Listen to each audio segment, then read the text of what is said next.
আজকের এই পর্বে আমরা দেখব যে কিভাবে একটি ফ্লোচার্ট করতে হয় তার প্র্যাকটিস। এর আগের পর্বে আমরা দেখেছিলাম যে কিভাবে একটি ফ্লোচার্ট লিখতে হয়, যে রুলস বা ফ্লোচার্ট লেখার ক্ষেত্রে কোন বিষয়গুলোকে আমাদেরকে মাথায় রাখতে হবে।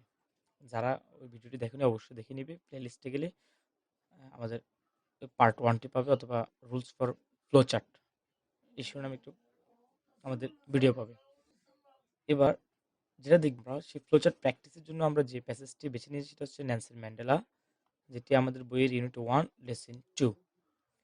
ফ্লোচার্ট করতে হলে আমাদেরকে দুইটা জিনিস মাথায় রাখতে হবে। সেটা হচ্ছে যে প্রথমত ফ্লোচার্ট করার নিয়মগুলো মাথায় রাখতে হবে। দ্বিতীয় হচ্ছে যে প্যাসেজটি দিবে সেই প্যাসেজটি ভালো করে পড়তে হবে। প্যাসেজটি পড়ার পর আমাদেরকে যে জিনিসটা করতে হয় সেটা হচ্ছে একটা প্যাসেজে আমাদের ফ্লোচার্টের জন্য আমাদের নির্দেশনা কি দেওয়া হয়েছে, ফ্লোচার্টটি কোন বিষয়ের উপর করতে হবে। আমরা যদি সঠিক বিষয়টি বুঝতে না পারি তাহলে আমাদের ফ্লোচার্টটি ভুল হয়ে যাবে। যেমন এখানে যদি আমরা দেখি যে ফ্লোচার্টের ইনস্ট্রাকশনটি দেওয়া রয়েছে সেটা হচ্ছে যে make a flowchart about the life of Mandela, অর্থাৎ ম্যান্ডেলার জীবন নিয়ে আমাদেরকে ফ্লোচার্টটি করতে বলা হচ্ছে। এবং এখানে একটি আমাদের জন্য দেওয়া আছে, যেটি ব্রেকেটে বলা আছে যে one has been done for you, তোমার জন্য একটি করে দেওয়া হলো। যে জিনিসটা ওরা দিয়েছে সেটা হচ্ছে যে এক নাম্বার দিয়েছে guided South Africa from the shackles of apartheid to a multi-racial democracy। তাহলে আমাদের ফ্লোচার্ট করার বিষয়টা হচ্ছে কি নেলসন ম্যান্ডেলার জীবন সংক্রান্ত। তাহলে আমরা আবার প্যাসেজ চলে যাই। আমরা যারা প্যাসেজ পড়ার পর আমরা দেখতে পাবো যে একেবারে প্রথম প্যারার মধ্যেই প্রশ্নে উল্লেখিত যে ফ্লোচার্ট, ওটা কিন্তু আমরা পাচ্ছি, যে তথ্যটা সেটা পাচ্ছি যে guided South Africa from the shackles of apartheid. তারপর তাহলে এটা আমরা নিতে পারবো না। এরপর আমরা কি যেটা করবো সেটা হচ্ছে যে আমরা এখানে একটা তথ্য দেখতে পাই যে ইমপ্রিজন ফর নিয়ারলি 3 decades। এখন আমাদের কথা হচ্ছে যে ওনারা যে জিনিসটা করছে সেটা হচ্ছে বি3, যে ভার্ব বি2 ছিল কিন্তু যেহেতু সাবজেক্টটা ইউজ করে নাই, গাইডেড দিয়ে স্টার্ট করছে, তাহলে এটাকে আমরা বি3 হিসাবে কাউন্ট করতে পারবো, নন ফাইনাইট হিসাবে। আর ফ্লোচার্ট করার সাথে আমরা কোনো ফাইনাইট ভার্ব ব্যবহার করতে পারবো না, আমরা ফাইনাইট ভার্ব না নন ফাইনাইট ব্যবহার করব। যে সকল ভার্বের বি2 বি3 একই সেগুলো আমরা বি2 বা বি3 যেটাই ব্যবহার করি, সাবজেক্ট ছাড়া যখন ব্যবহার করবো এটাকে আমরা নন ফাইনাইট হিসেবে কাউন্ট করে নিব। তাহলে যেহেতু প্রথমটি ওনারা গাইডেড সাউথ আফ্রিকাটি ব্যবহার করছে, এখন আমরা ব্যবহার করব ইমপ্রিজন, যেটা আছে এই তথ্যটা আমরা ব্যবহার করতে পারি একটা। তাহলে ইমপ্রিজন ফর নিয়ারলি 3 decades, প্রায় 3 দশকের মতো কারাবন্দী ছিল, এবং শুরুই হচ্ছে নন ফাইনাইট ভার্ব দিয়ে। তাহলে আমরা এটা লিখতে পারি।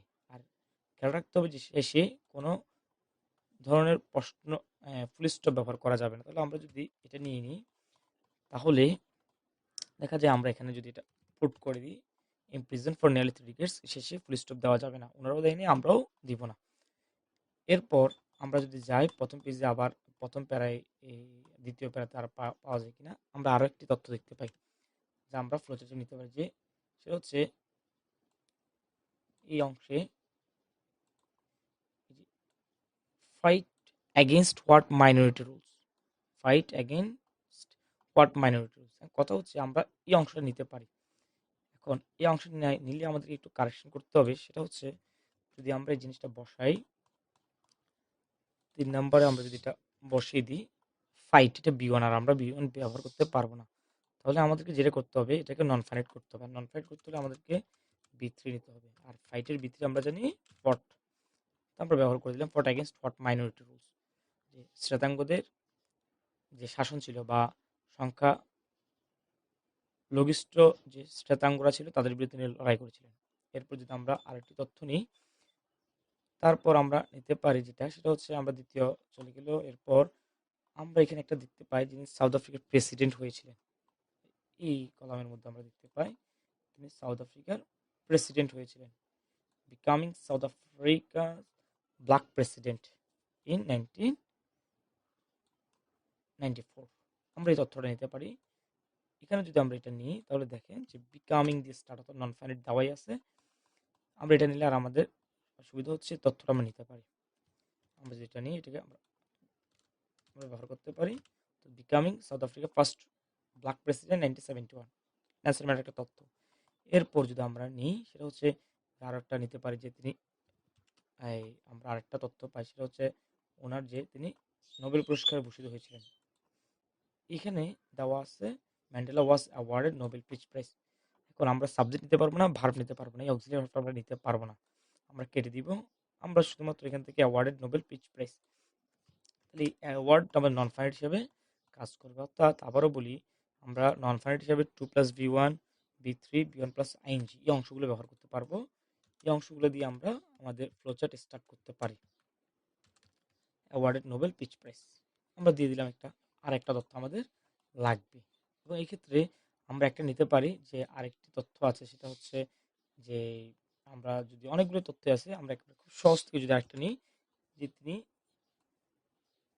জনসম্মুখে জীবন বন্ধ করে দিয়েছিলেন বা ত্যাগ করেছিলেন 2004 সালে, এই অংশটা আমরা নিতে পারি। এখন এখানে আমরা সাবজেক্ট ব্যবহার করব না, যেটাকে আমরা নন ফাইনাইট থেকে শুরু করবো। অর্থাৎ এই যদি আমরা লেফট থেকে শুরু করি, যেহেতু লেফট B2 B3 একই, আমরা সাবজেক্ট ছাড়া ব্যবহার করলে এটা আমাদের B2 হিসেবে ব্যবহার করবে, B3 হিসেবে ব্যবহৃত হবে। আর আমরা যেহেতু ফ্লোচারে ব্যবহার করবো তাহলে এটা আমাদের B3 হিসাবে কাউন্ট হবে। তো আমরা দিলাম এই যে লেফট ব্যবহার করলাম, আমরা জানি লিভ লেফট লেফট, তাহলে আমরা লেফট বলে এটা B3 হতে পারে। তাহলে আমরা দেখতে পাই যে এই যে আমাদের ফ্লোচার্টের 6টা কিন্তু হয়ে গেছে। যে imprisoned for nearly 3 decades, fought against Hot Mandela rules, become South Africa first president, becoming South Africa first black president in 1994, awarded the Nobel Peace Prize, left public life in June 2004। শেষে আমরা একটাতেও full stop ব্যবহার করিনি। তারপর যদি আমরা এখানে দেখি যে আমরা সবগুলো স্টার্ট করছি অর্থপূর্ণ হয়েছে এবং সবগুলো নন ফাইনাইট ভার্ব দিয়ে শুরু করছি, নন ফাইনাইট ভার্ব।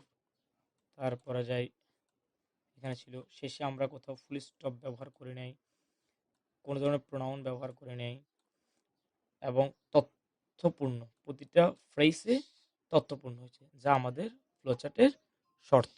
তাহলে আমরা ফ্লোচার্ট করার সময় অবশ্যই আমাদের যে রুলসের ভিডিওটা এটা আমরা দেখবো, দেখার পর এটা আমরা অ্যাপ্লাই করব।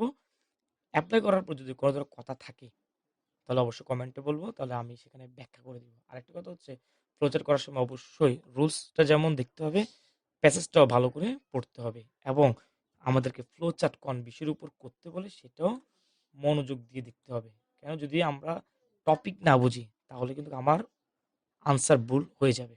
এ হচ্ছে আমাদের ফ্লো চার্টের প্র্যাকটিক্যাল। তাহলে সবাই এটা আবার নিজে প্র্যাকটিস করে নেবে, কোনো কিছু জানার থাকলে আবার জানাবে, কমেন্ট করবে। ঠিক আছে, ভালো থাকবে, ধন্যবাদ।